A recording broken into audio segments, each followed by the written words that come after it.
You're probably gonna want to get this on camera.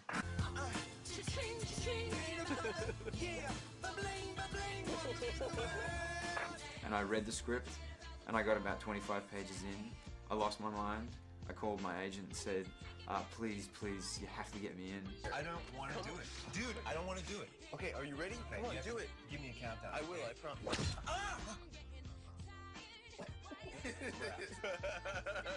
I'm always looking for things that are rooted in reality, that I really believe.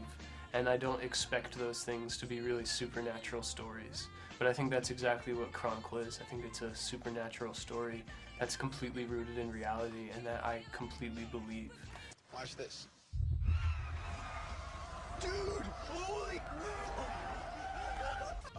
When I first read the script, I felt like I picked up my first comic book. You know, I didn't want to put it down. You know, I just, read through it twice actually, and I wanted to be a part of it. At first I saw like, okay, Matt's character, that's awesome. I want to be that guy. Steve's pretty cool, and it was just like, Andrew, oh my God, I didn't know who I wanted to be, and then when I found out I was reading for Steve, it was just, I put my all into it. I really wanted it, so it just worked out for the best. I got this one. Sweet. She's just looking at it. This is my theory, though, is that it's like a muscle. It was everything I've been looking for in a script for a long time. I couldn't remember the last time I'd read something like it. That was just mind-blowing. There's nothing stopping us. Where are you going?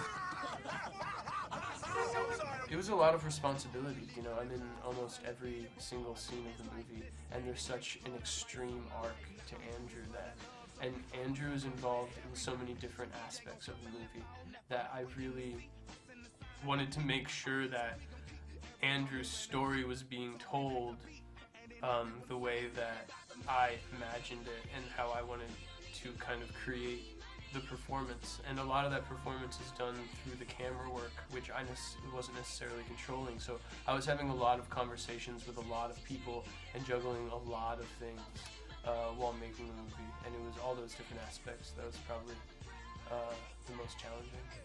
During the production, the biggest challenge was probably getting over my fear of heights. Yeah, the high wire stuff with the harness, and that for me physically just wasn't fun at all. The harnesses aren't comfortable. My legs went to sleep numerous times. It was just, 10 stories above in the air on these two little skinny wires. It just wasn't, that was the hardest part of it. Found footage is difficult for an actor, as it is, challenging for me anyway, to have to be getting from the beginning of the scene to 2.5 minutes later and knocking every single beat on the head and make everything being truthful and being what it needs to be in the arc of the story. And doing it all perfectly from the beginning to the end of the take, because there are no cuts, right? Stop this right now! And I think the trap that you can get stuck in with a found footage movie is making everything shaky and making it feel like it's really real because it looks like someone's holding the camera.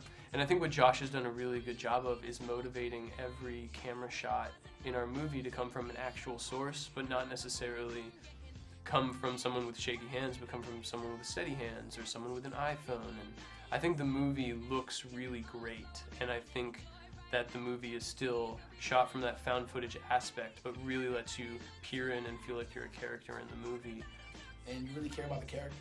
You really are invested in what happens to them throughout the movie, and that's something that normally you don't get from a found footage movie. It's more documentary style. It's weird. We use a lot of different versions of filmmaking and shooting crime. Steve, wait up! Man, look at this! Oh